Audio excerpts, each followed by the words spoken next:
Hello guys, welcome back to my channel Sushma Mallick চ্যানেলে সবাইকে স্বাগত। আশা করছি সবাই ভালো আছো, আমিও ভালো আছি।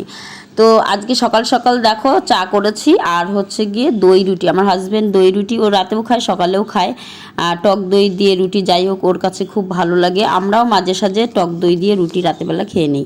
তো যাই হোক দেখো আজকে সকাল থেকে শুরু করেছি সেটা হলো দেখো আলমারিটাকে সরিয়ে নিচ্ছি, কারণ হচ্ছে ড্রেসিং টেবিলটাকে আজকে সরাবো।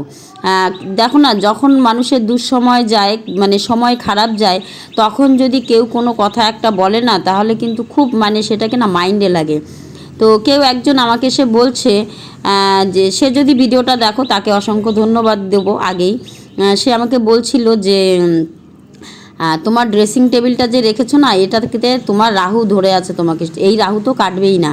তো সত্যি আমার কথাটা না কেমন যেন লাগলো। আর আমার এমনিতেই আমি একজন অস্ট্রেলাইজার দেখিয়েছিলাম, তো আমার রাহুর দোষ কাটছে না, আর এই রাহুর দোষটা নাকি দীর্ঘদিন থাকবে। তো যাই হোক, এই রাহুর দোষ কাটার জন্য তো আমি কত কিছুই করছি। তো যাই হোক, সেই ড্রেসিং টেবিলটাকে মা বেটি মিলে দুজনেই সরিয়ে দিলাম, কারণ আমার ড্রেসিং টেবিলটা ছিল দক্ষিণ দিকে, আর সকালবেলা ঘুম থেকে উঠে নাকি দক্ষিণ দিকে আয়না দেখতে হয় না। তো যাই হোক, এর জন্য কিন্তু দুজনে মিলেই কিন্তু ড্রেসিং টেবিলটাকে দেখো সরিয়ে ফেললাম।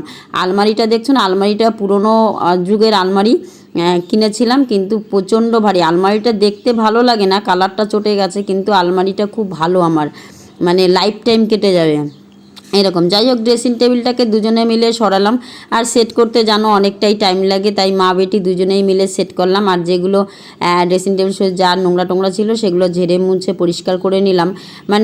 কথাটা বলার পরে না একটা কেমন খুঁতখুঁতানি শুরু হয়ে গেছিলো যে সত্যি আমার রাহুর দশা কি এই আয়নাতেই। তো যাই হোক, ড্রেসিং টেবিলটাকে সরিয়ে কিন্তু মনে একটু শান্তি পেলাম যে না, এবার এই দেখো এই ড্রেসিং টেবিলের জায়গাটাতে চেয়ার দিয়ে দিয়েছি, ফাঁকা হয়ে গেছে জায়গাটা। আর এই দিকে খাটের সঙ্গে ড্রেসিং টেবিলটা দিলাম। এইবারে দিয়েছি কিন্তু আমি পূর্ব দিকে, আর ঈশান কোণে আছে আমার আলমারিটা। যাই হোক, এবার পূর্ব দিকে দিয়েছি। জানি না এইবার ঘুম থেকে উঠে পূর্ব দিকে মুখ দেখলে ভালো না মন্দ সেটাও জানি না, যাই হোক দিলাম। তারপরে কিন্তু খাওয়া দাওয়া করে নিচ্ছি। আর ঘুম থেকে উঠে কিন্তু আজকে কিন্তু সকাল সকাল খুব স্নান করে নিয়েছিলাম। আমি মাঝে মাঝে সকালেই স্নান করি। তো দেখো এটা কিন্তু পান্তা ভাত, আজকে সারা দিনটাই আমাদের পান্তা ভাতে কেটেছে। তো পান্তা ভাতের সঙ্গে পটল ভাজা, ভেন্ডি ভাজা, কারণ গতকাল যা রান্না করেছিলাম হাজব্যান্ড সকালে খেয়ে যায়নি, ও হোটেলে খেয়েছিল। তারপরে বাড়িতে আমরা সেইভাবে সবজি ছিল না দেখে খাওয়াইনি, প্রচুর ভাত রয়ে গেছিলো। আজকে সেই ভাতটা কিন্তু আমাদের সারা দিন যাবে, এর জন্য সকালবেলা রুটি করেছিলাম। রুটি আর দই আর চা, এইগুলো সবাই রুটি দই দিয়ে খেয়েছে, চা খেয়েছে। আমি খাওয়া দাওয়া করে ড্রেসটা চেঞ্জ করে আমি চলে গেছি সঙ্গের অফিসে, একদম রেডি হয়ে গেছি, কারণ অফিসে না গেলে নয়।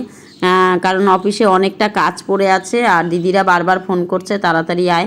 তো আমি এই বাড়ির কাজটুকু করতে আমার দেরি হয়ে গেছিলো, তাই অফিসে ঢুকতে একটু দেরি হয়েছে। তো তারপরে আমি অফিসে চলে গেছি। অফিসের কাজকর্মটা মিটে যাওয়ার পরেই কিন্তু বেরিয়ে গেছি। অফিসে তোমাদেরকে দেখালাম না। অফিসে যাওয়ার পরে ওরা আবার আমমুড়ি খেতে দিয়েছিল, সবাই মিলে আমমুড়ি টিফিন করেছিলাম। ওখান থেকে আবার আমাদের দিদি টোটো করে আমাদেরকে কিন্তু পৌঁছে দিয়ে গেছে। এই টোটোতে করে আমরা একটু গিয়েছিলাম প্রধানের বাড়িতে, ওখান থেকে কিন্তু একদম বাড়িতে চলে আসছি।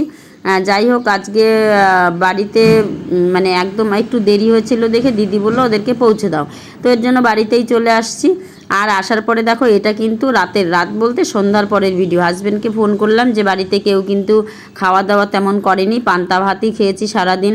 বুঝতেই পারছো সারাদিন পান্তা ভাত খাওয়া, গরমের দিন, তো এর জন্য কিন্তু কোনো অসুবিধা হয়নি। তো রাত্রেবেলা যেই সন্ধ্যার পরে মাছ নিয়ে আমি এসেই দেখেছি যে খাওয়া দাওয়া নেই, মেয়েকে বলছিলাম ভাতটা বসিয়ে দে, তো গিয়ে কিছু নিয়ে আসলে রান্না করব। তো দেখলাম যে ভাতটা হতে হতেই আমার হাজব্যান্ড মাছ নিয়ে চলে আসছে। তো আমি কিন্তু মাছের আর কিছুই করিনি, শুধু মাছের ঝোল। মাছগুলোকে ভালো করে ভেজে নিয়েছি। আর এটা পমফ্লেট মাছ, তোমরা কি বলো জানি না, আমরা এটাকে পমফ্লেট মাছ বলি। আর মাছগুলোকে বেশ ভালো করে ভেজে নিয়েছি। অনেকগুলোই মাছ ছিল, তো আজকে রাতে তো আর 4 জন মানুষ, আর কতগুলো খাবো বলো। তো আর আমাদের মাছ কিন্তু আমরা খাই, কিন্তু গিয়ে পরিমাণে খুব কম, মাছটা কিন্তু খুব একটা কেউ ভালোবাসে না। তো যাই হোক, তারপরে গিয়ে মাছগুলো আলু দিয়ে একটু ঝোল করে নিয়েছি, যেহেতু অন্য আর কোনো সবজি করব না।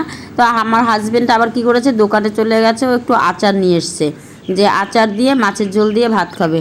কারণ যেহেতু বলেছি আমি আজকে আর কিছুই রান্না করব না, আর প্রচণ্ড খিদা পেয়ে গেছে, যার জন্যই আর রান্নার কোনো নিলাম। মাছের ঝোল দিয়ে রাতের খাবার তো, এক মাছের ঝোল ভাত হয়ে যাবে। তো দেখো মাছের ঝোলটা নামিয়েই কিন্তু আমি সবাইকে খেতে দিয়েছি। আর মাছের ঝোলটা কেমন করে করেছি বলো তো, কালো জিরা ফোড়ন দিয়েছি আর মশলাগুলো দিয়ে আদা জিরা লঙ্কা বাটা দিয়ে আলুটাকে ভালো করে কষিয়ে নিয়েছি। কালো জিরা ফোড়ন দিলে না পমফ্রেট মাছের দেখবে মাছের মানে স্বাদটাই অন্যরকমের, মাছের ঝোলটা এত ভালো লাগে খেতে মানে কি বলবো। তারপরে ঝোলটা ফুটে উঠেছে পরে আমি হচ্ছে গিয়ে আলু মাছগুলো দিয়েছি, আর কিন্তু কোনো মশলা দেইনি, শুধু আদা জিরা লঙ্কা বাটা ব্যাস। আর সেই মাছের ঝোল যেমন টেস্ট, এই এক মাছের ঝোল দিয়েই কিন্তু আমাদের সবার খাওয়া হয়ে গেছে। তো আমি মাছের ঝোল নিয়ে সবাই মিলে খেতে বসে যাই, আমরা রাতের ডিনারটা কমপ্লিট করি। আর যারা নতুন তারা আমার চ্যানেলটাকে অবশ্যই সাবস্ক্রাইব করে দাও।